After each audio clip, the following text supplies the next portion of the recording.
할렐루야. 오늘은 여러분들이 모두가 잘 아는 말씀인데요. 제목은 아버지의 품 안에서라고 이렇게 제가 말씀으로 이렇게 정했습니다. 우리가 아버지의 품 안에서 살아가는 것, 또 아버지의 품에 있다는 것이 얼마나 큰 건지를 모르는 것이 참 많은 것 같아요. 말씀은 누가복음 15장 11절에서 24절 말씀입니다. 그러니까 어떤 사람에게 두 아들이 있었죠. 그죠? 두 아들이 있었는데 그 둘째가 아버지에게 이렇게 말을 하는 거예요. 뭐라 그러냐면, 아버지요, 어차피 내 재산이 있지 않냐고. 그러니까 내 재산에서 내게 돌아올, 아버지가 원래 나에게 주려고 했던 것을 달라는 거예요. 지금 달라는 거죠.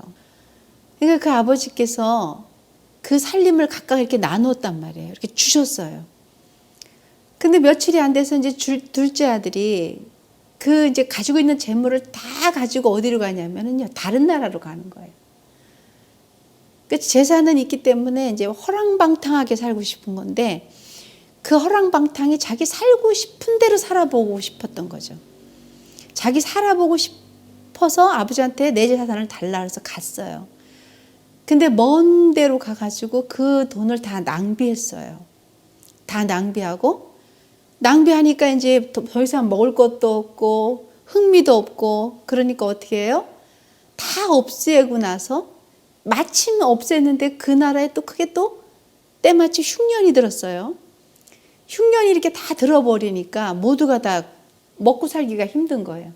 근데 이 아들은 아버지한테 받은 돈도 다 허비했는데, 더더군다나 그 나라에 또 궁핍이 들어가지고 더 어려워진 거예요. 이 아들은 이제 엎친 데 덮친 거죠. 이제 내 재산 다 달라고 이제 막 그랬다가 가가지고. 근데 이제 가서 그 나라 사람들에게 먹고는 살아야 되잖아요. 배가 고프니까. 자기는 먼 나라에서 왔잖아요. 뭐라 그랬어요? 그 사람, 현재 자기가 허랑방탕하고 나라의 그 궁핍함이 든 나라의 그 백성한테 붙들고 오히려 사정을 하는 거예요.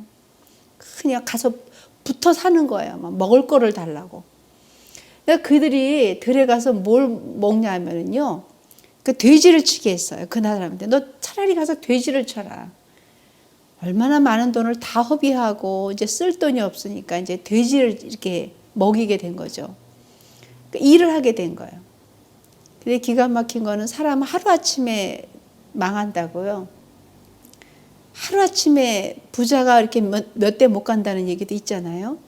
그러니까 그가 이제 돼지 쥐엄 열매로 밥을 먹고 사는 거예요. 돼지가 먹는 열매로 배를 채우는 거예요. 얼마나 아버지 품에서 그렇게 풍족하고 여유롭게 살았는데 그 아버지의 품의 여유로움과 그 평안함을 모르는 거예요. 아버지 품 안에서의 그 넉넉함을 모르는 거예요. 그러니까 아버지 없이 내가 한번 살아볼까? 그래서 돈을 달라고 해서 나의 어차피 아버지가 다 나눠줄 재산을 미리 달라고 해서 다른 나라에 가서 이제 어떤 처지가 됐어요? 그 처지가 된 거예요. 돼지 키우면서 먹을 게 없어 돼지가 먹는 거를 먹고 살게 생긴 거예요. 여러분, 이게 남의 일 같지 않지만 잘 한번 들어보시기 바랍니다. 그러니까 이 사람이 이제 너무 허망하니까 스스로를 뒤돌아보는 시간이 된 거예요. 스스로를 뒤돌아봐서 누가 생각난 거예요? 다 없어 보고 빈궁해 보고 돼지가 먹는 열매를 먹고 나니까 아버지가 생각난 거예요. 그때부터 아버지가 생각이 나서 뭐라 그러냐면은, 내 아버지 집에서 내가 쥐엄 열매를 먹지 않았을 텐데, 내 아버지 집에 가면은 내가 이런 걸 안 먹을 텐데, 우리 아버지 집에는 얼마나 양식이 풍족하고 많아서 심지어 일꾼들도 얼마나 잘 먹고 사는데 거기에 나는 아들인데 그 아들이 지금 여기 와서 나는 굶어 죽게 생겼다고 그렇게 고백을 하는 거예요. 근데 이 아들이 이렇게 생각이 난 거죠. 아버지의 품이 얼마나 위대하고 컸는지를 몰랐던 거예요.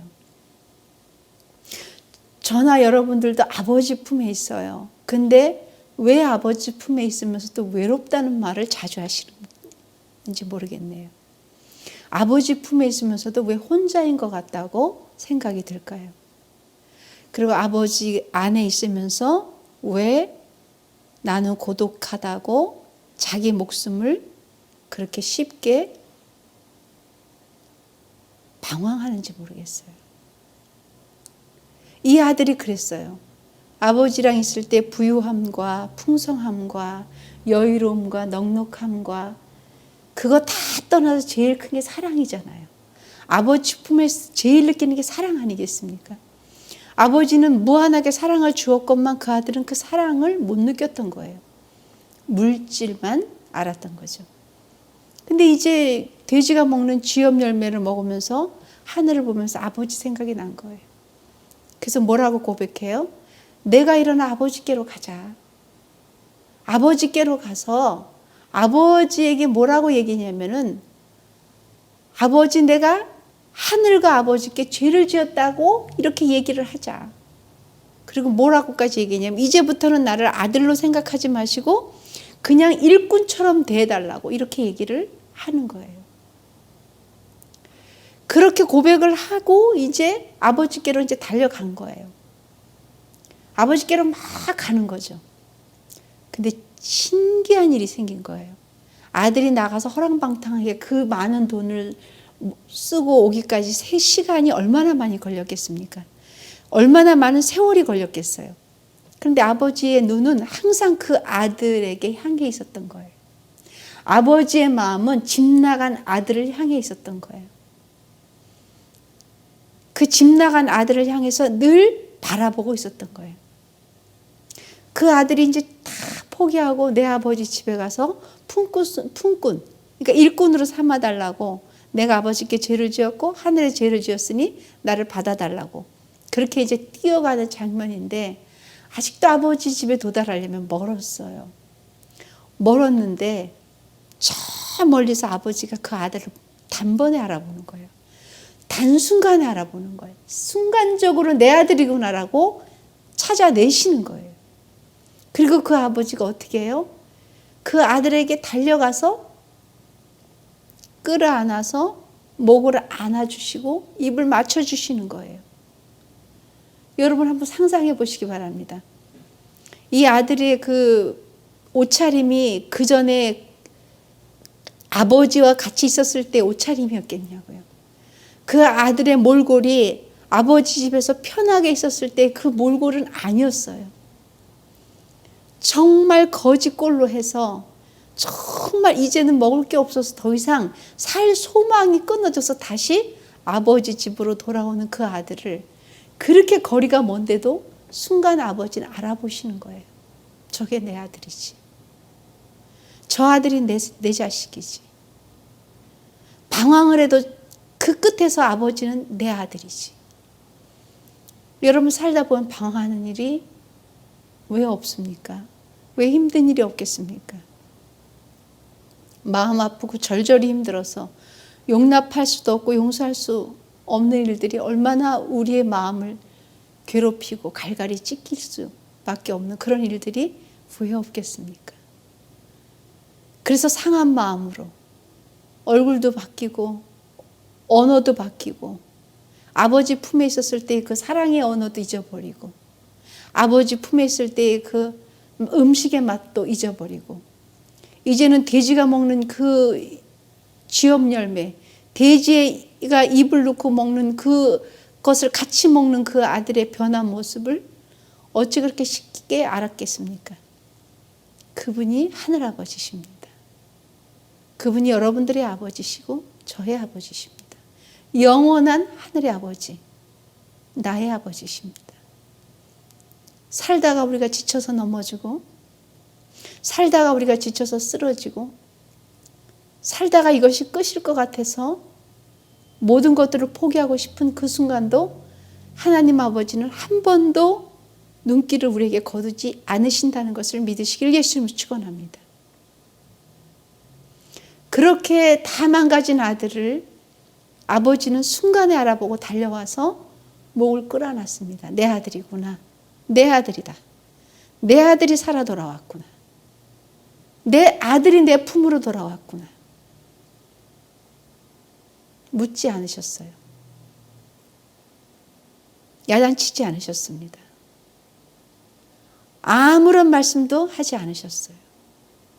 그리고 말씀하십니다. 지금부터는 아버지의 아들이라 일컬음을 감당하지 못하겠습니다라고 얘기했어요. 그런데 아버지는 종들에게 뭐라고 얘기하냐면 가장 좋은 옷을 입혀라. 가장 좋은 옷으로 갖다 입혀라. 그리고 손가락에 가락지를 끼워라. 신발도 없이 온 이 아들에게 좋은 신발을 신겨라. 돼지가 먹는 걸 같이 먹었던 내 아들에게 송아지를 잡아다가 음식을 만들어라. 그리고 우리가 전부 먹고 즐기자. 잔치를 하자. 천국은 이렇다고 얘기하셨어요. 한 사람이 회개해서 아버지께로 돌아올 때 천국에선 잔치가 벌어진다고 우리 말씀을 통해서 하나님 말씀하셨지 않습니까? 한 사람이 회개해서 올 때까지 주님은 그 영혼을 통해서 한순간도 눈을 놓지 않으신다는 것입니다. 내 마음을 누가 할까? 내 한을 누가 할까? 우리 어머니들 세대, 할머니들 세대 보면 내가 나밖에 모르지. 내 이야기의 아픔을 써면 소설로 써도 다 안 돼.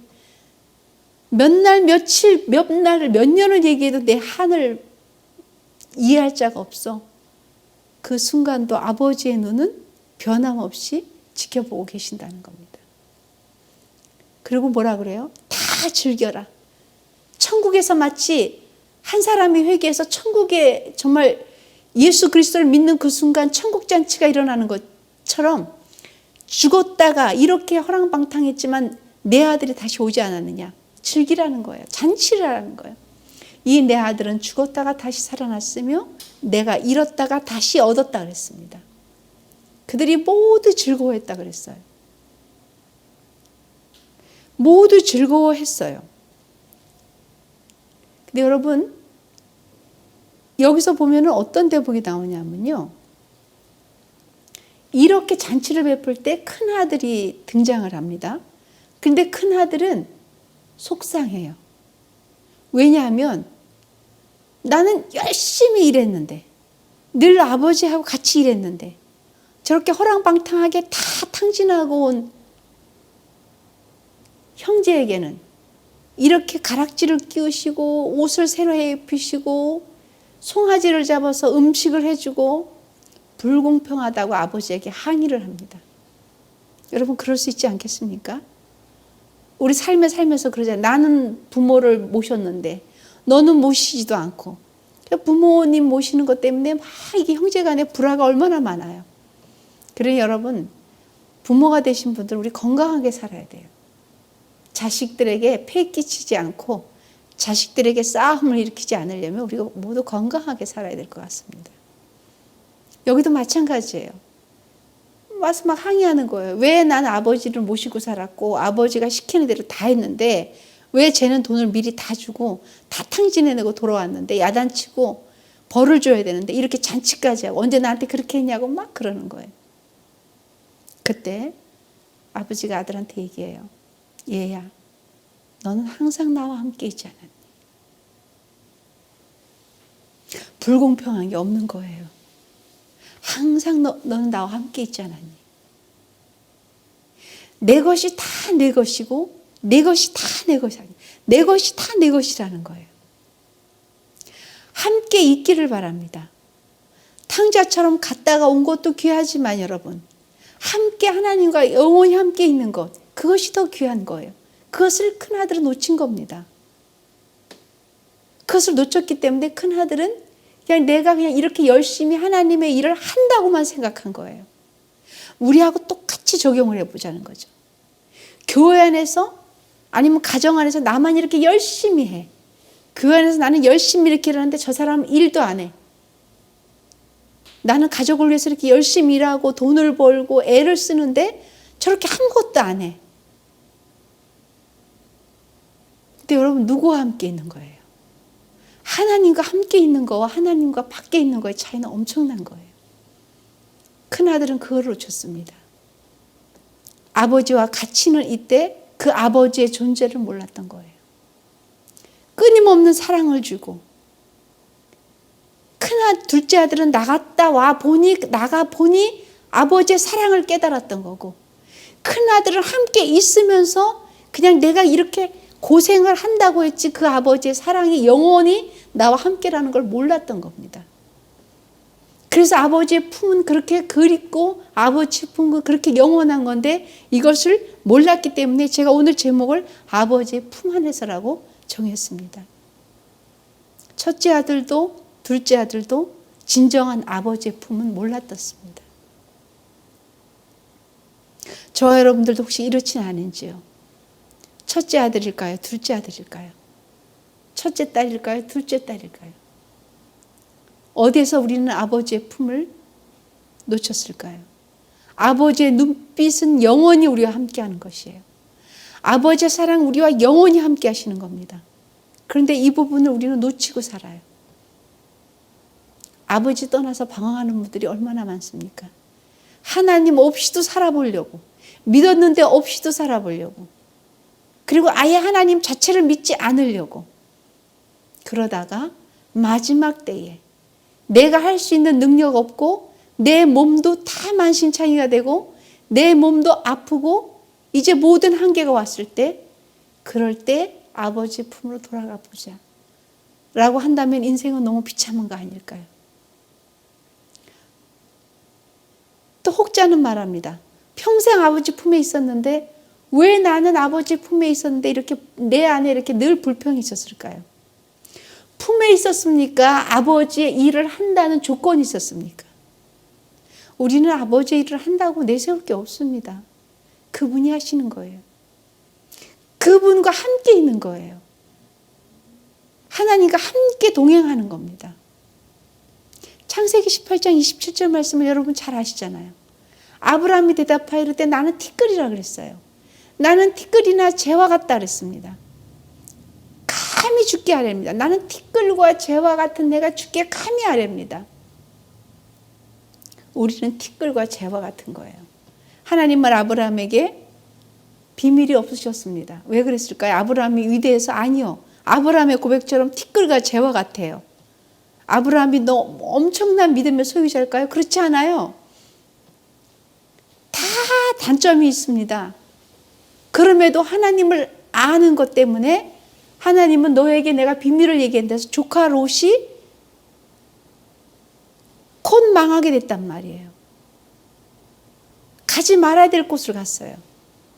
그곳에 가서 정말 있을 수 없는 일을 할 때 하나님은 아브라함에게 상의를 하셨단 말이에요. 내가 소돔과 고모라를 멸망시킬 것이다. 근데 거기 네 조카 롯이 있지 않느냐. 아브라함을 생각했기 때문에 티끌만도 못한 아브라함의 고백은 나는 티끌만도 못해요. 그런데 하나님은 아브라함과 대화하시는 거예요.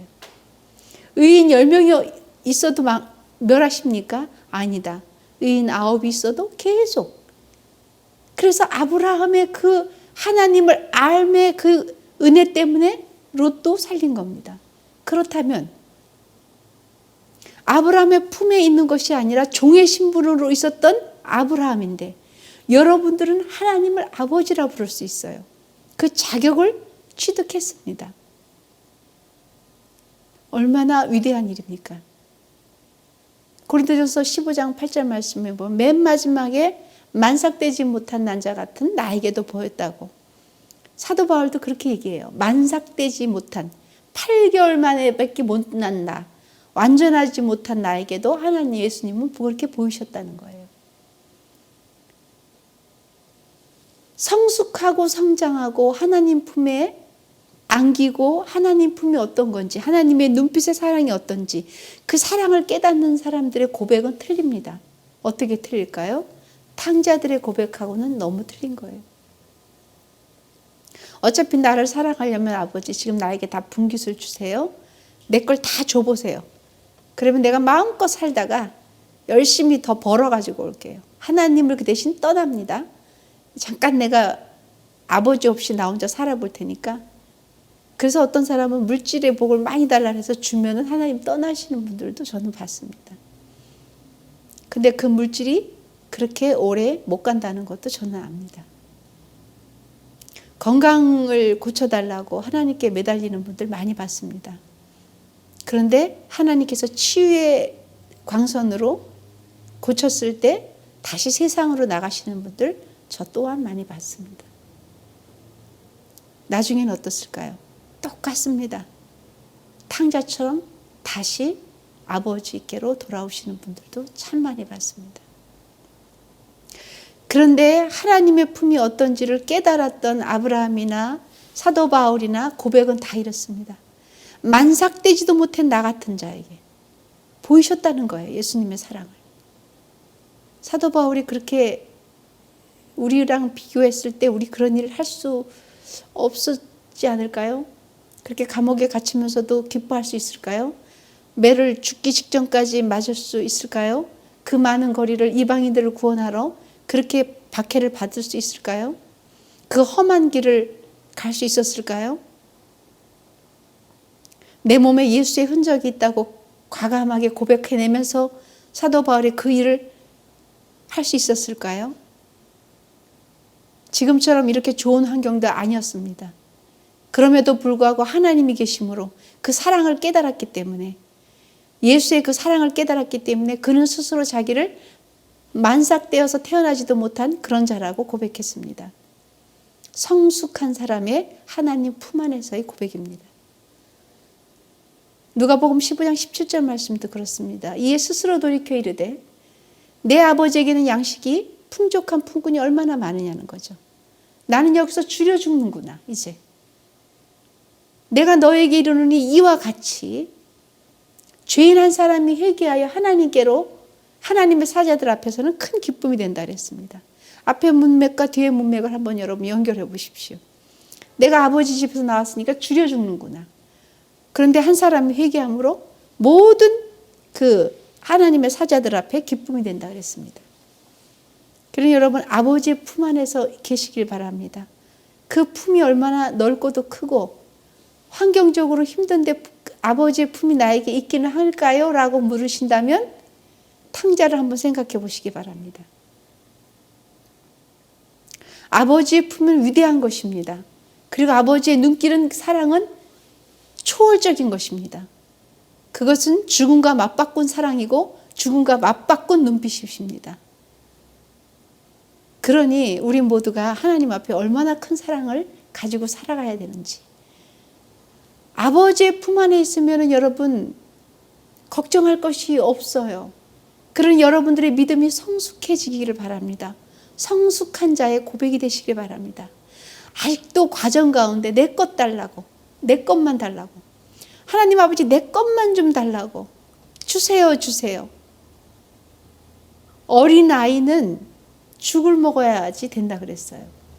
그러나 성인은 고기를 또 먹어야 된다 그랬습니다. 언제까지 어린아이의 신앙에 머물러 있지 마시기를 바랍니다. 성경에는 하나님의 성품까지 도달하라 그랬어요. 도달하고 도달해야 우리는 아버지의 사랑을 알 수가 있습니다. 아버지의 품을 알 수가 있습니다. 그 품은 너무나 넓고도 너무나 큰 품이기 때문에 여러분들이 마음껏 그 안에서 뛰어놀 수 있어요. 여러분들이 아버지 품에서 마음껏 희락과 기쁨과 그리고 여러분들의 고백과 그런 어린아이 같이, 때로는 어른 같이 여러분들 그렇게 무한하게 마음껏 그 품에서 사랑을 나눌 수가 있습니다. 저와 여러분들이 정말 꼭 명심해야 될 게 있습니다. 오늘 말씀은 우리는 하나님 안에 있는 것 같으나 성숙되지 않는 자가 있는가, 또 그 품에 있는 것 같으나 내가 있어 주는 것 같이 살고 있지는 않은가, 그거를 생각할 때 우리는 하나님 품 안에서 그분의 품에 있기 때문에 때로는 넘어지고 때로는 실수해도 여전히 나와 눈빛을 함께 하시는 그 주님을 바라보시길 예수님을 축원합니다.